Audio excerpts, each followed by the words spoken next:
Good morning and welcome to Bloomberg UK, a special focus on the biggest challenges facing the British government, economy, financial services and markets. I'm Anna Edwards in for Francine Lacroix here in London. Today our focus is on the UK's climate goals. The country's ambitions to reach net zero emissions by 2050 have been called into question by the UK's Climate Change Committee. Britain has committed to cut greenhouse gas emissions by at least 68% by 2030 compared to 1990 levels. However, the independent advisor to the government says delivery delay risks are dragging the UK away from that commitment. They say key opportunities to push a faster pace of progress have been missed. Lord Deben, the chairman of the CCC, gave his criticism in the report, saying, quote, government has been too slow to embrace cleaner, cheaper alternatives and too keen to support new production of coal, oil and gas. I'm very pleased to say that we're joined now by the CEO of the UK's Climate Change Committee, Chris Stark, on set with me here in London. Chris, nice to have you with us. Thank you for joining us. So why this less confidence you find yourself with today versus a year ago in terms of the UK's ability to meet its climate goals? Well, it's been a really important year for lots of reasons, for these incredibly important global events taking place, driven, of course, by what's happening in Ukraine right now. But also here domestically, here in the UK government was taken to the courts and the High Court in London last July found that the strategy that the UK had for net zero needed to be more transparent. So what we've also looked at this year is an unprecedented amount of detail from the government on the programme that they have for net zero. You may expect that that would lead us to be more confident in our assessment of the future targets that the country has. Sadly, the opposite is true. So what we've learned is, with this extra detail from the government, that we have less confidence about the future targets that the country has in place. And the reason for that is the lack of commitments in some key areas from UK ministers. OK. So which of the commitments are missing? Because, as you say, you know, a lot of detail, thousands of pages of extra detail for you guys to sift through, 3,000 pages of new detail. And the criticism for a long time had been, great, the UK is kind of leading the way with these really high goals, but then actually delivering them, you know, how are you going to do that? 3,000 pages of detail should have joined the dots. It doesn't. So what's left to do? Well, there's so much left to do. And one of the reasons for being so critical yesterday in the report that we published is that there's not long left until the 2030 goal. So it's only 18 months since we had the Glasgow summit, COP26. And we're 7 years from Paris and 7 years to 2030. Exactly, yeah. So we did some nice work looking at just, you know, the pace of change that's necessary and the pace of progress and how that needs to change over the coming years. If you look back 7 years, 8 years, you'll see that if we take out the key area where the UK has been successful, that's the power sector, we've only been reducing emissions by about 1% per year over the recent period. If you roll forward to 2030, to the goals that we have to hit, you need to quadruple the pace of progress in a host of sectors, the transport sector, industry sectors, farming and agriculture, buildings, which is one of the really big challenges for the UK. We don't see a policy programme that has that kind of quadrupling effect over the next 7 or 8 years. So, yeah. I mean, what about where we get our energy from, though? Because government ministers will tell you about the step up in wind energy, and we've seen, you know, some nice achievements on that front. A big expansion, big rollout of new wind infrastructure, and days where we get a lot more power from wind than we get from various other sources. So it's just too slow. A lot's been done, but not enough. Yeah, we do have a plan in this country to get to a fully decarbonised power system by the middle of the 2030s. And actually, that's the one area where we have seen progress. We've continued to see progress over the last 12 months, but it's too slow. One of the key issues that we flag in the report is that the planning regime is now getting in the way of some of the key infrastructure that we need for that renewables future.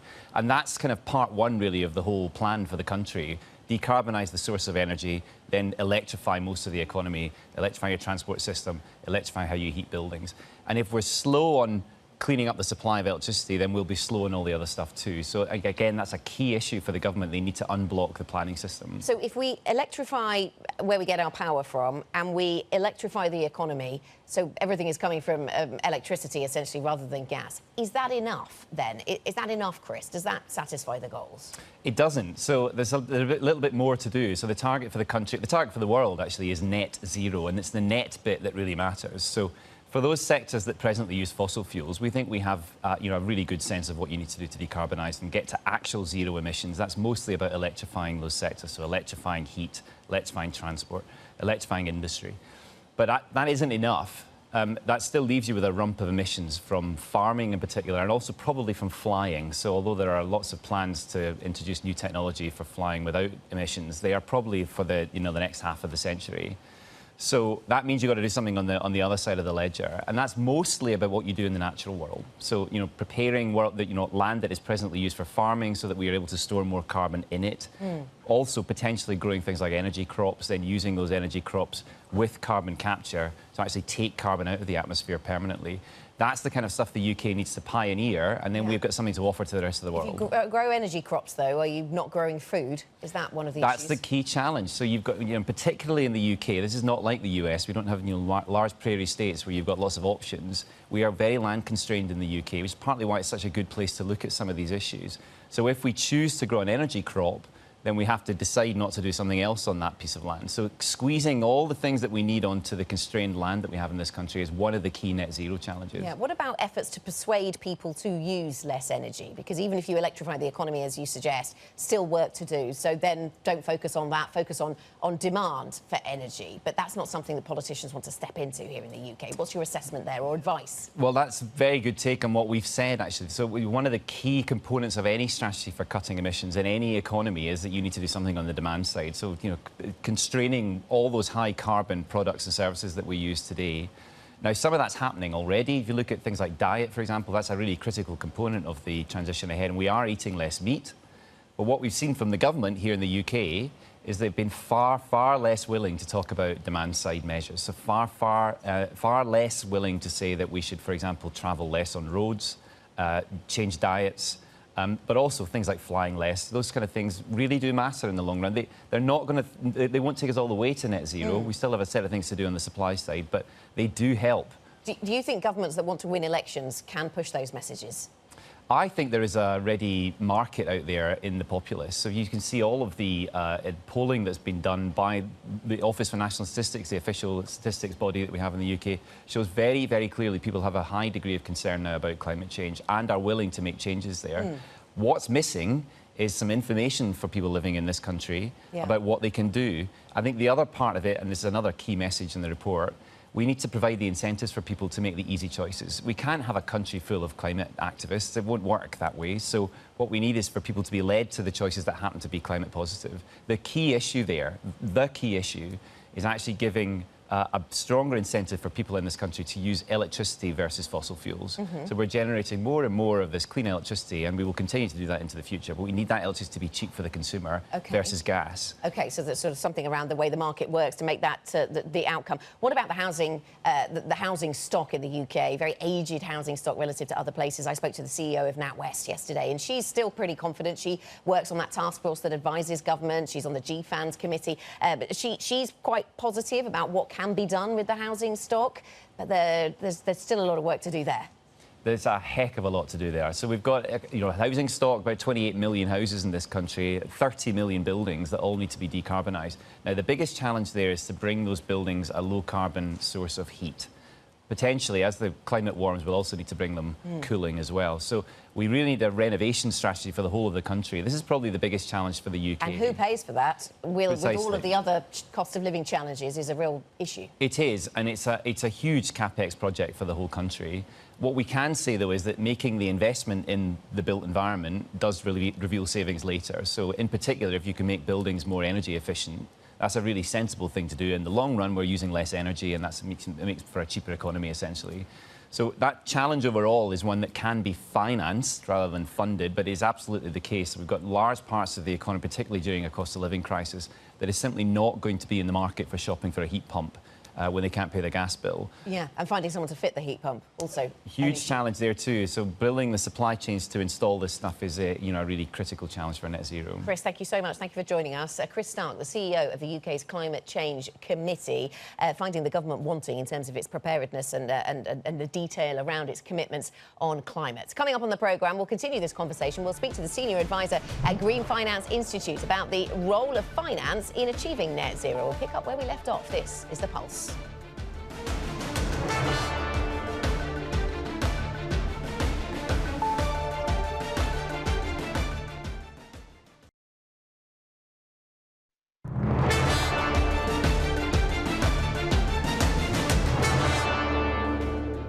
We're falling behind globally. It's complicated, but it's imperative. I mean, I don't talk about it about climate transition, I talk about it as climate emergency.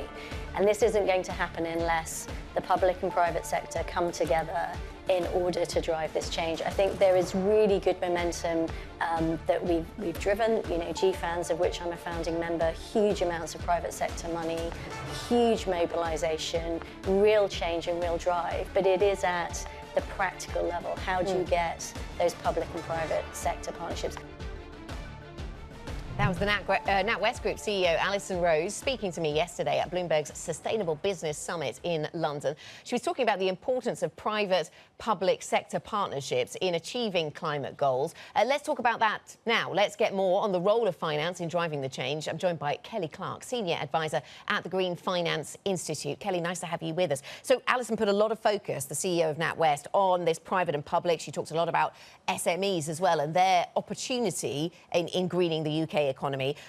Is that the solution, the private meets public combination? I think it's critical. It's absolutely critical. We know that there is enough capital in the system to make this transition, but what we need now is to move into public-private partnerships where the government is able to help de-risk the capital flows. And that can be done through guarantees, aggregation, syndication, strong policy signals, but it's absolutely critical. And, you know, there's even a role for philanthropy in this. It's all hands on deck and really getting the capital mobilized to all of these projects. OK, so that's how you get the capital in the right place for the green agenda. I was just talking to Chris Stark at the CCC, the Climate Change Committee in the UK. We talked about homes, because this is a big issue in the UK, about greening the housing stock. And he was saying that there should be room to finance, not fund, that kind of investment in the housing infrastructure. How do you see this being funded then, Kelly? How do the private and public come together to get this done? Excellent. Well, I think this is definitely an area where the Green Finance Institute has spent a lot of time thinking and innovating. One of the finance mechanisms that can be applied to this is property-backed loans, where you actually look at the house as an asset and you then lend on the ability of that asset to be decarbonized or energy efficient. I think that's critical. You can tie it into long-term lending like a mortgage, and the market's heating up to be able to provide these kinds of products to retail investors and homeowners. Is that sort of doubling down on the efficiency ratings that homes have had in the past? Exactly. And it's as Chris said, it's a huge capex opportunity and need, but also, I mean, it's in some ways a real low-hanging fruit. I mean, 28 million homes and 30 million buildings, it's an enormous part of our emissions. What about the agriculture sector? Chris was referencing that and what's happening there. Alison Rose at NatWest was also referencing that sector because it has some impact on the balance sheet, and so it's a concern for her. What are the steps that need to be taken in that particular sector? Oh, it's an absolutely huge opportunity. As we all know, the TNFD is starting to come up with the matrix and the indicators for how we preserve and price nature. We know that we need to rehabilitate wildland. We need to plant more trees. We need to figure out ways that nature-based solutions can be injected into the balance sheets and the goals of all companies. We know that the majority of publicly traded companies and SMEs rely on nature to continue to thrive. So this is a sort of rise of the nature market, the Task Force on Nature-Related Financial Disclosures, TNFD, as you reference. What do you say about the role of pension funds here in the oil and gas sector? We heard the CCC's conclusions that the government is focused too much on allowing more of the old stuff, of the fossil fuels, to be exploited. I mean, the sector, some in the sector are pushing away from those companies that don't have, for example, Paris-compliant transition programs. Others are saying they won't go for oil and gas at all. But some are saying, look, you've got to stay engaged, because if you're not at the top table as a shareholder, you don't get to influence the policy. Where do you stand? Okay, well, it's a very good question, and it's one that there's a lot of debate around. As you would have seen last week, the Church of England has finally divested from Shell after years and years of engaging. It was big news. I think that what we need to focus on is the oil and gas companies that are part of pension portfolios need to be really accelerating their transition plans, sharing them with their shareholders so they can understand where transition is happening, and really looking at assets that they currently have to kickstart the carbon removal and the carbon capture and storage market. Not every oil and gas company will be able to transition. And what we need is to stop new infrastructure, new drilling, and really make what exists fast track towards transition and decarbonization. In terms of the private sector in its role here, are you seeing evidence of companies turning their backs a little or turning away from their previous commitments around climate? That seems to be the conclusion that some have taken away from some recent news flow, that maybe companies are finding it harder than they thought to get to those net, or to really plan for net zero. And so they're backing away from those commitments. Do you see that? I think, again, it's a tough question. I think every company that wants to be a leader in its sector and wants to be a relevant company in the future knows that it needs a transition plan, and it needs to be able to count on its natural resources like water, clean air, soil. So companies haven't done this before. It is hard work. I think one of the things that we can do in the private sector, and certainly at the Green Finance Institute, is help create really compelling pre-competitive collaboration where companies can learn from each other about what's working, can create a race to the top, and also to de-risk each other, because nobody wants to lose their competitive advantage, but these shifts really require quite a lot of commitment. OK, Kelly, thank you very much. Thank you for joining us. Kelly Clark, Senior Advisor to GFI, the Green Finance Institute. Coming up on the programme, we take a deep dive into the UK's climate goals with a panel of Bloomberg contributors. Will the nation meet its targets? We'll discuss that next. We will also get the latest on the water sector. This is Bloomberg UK.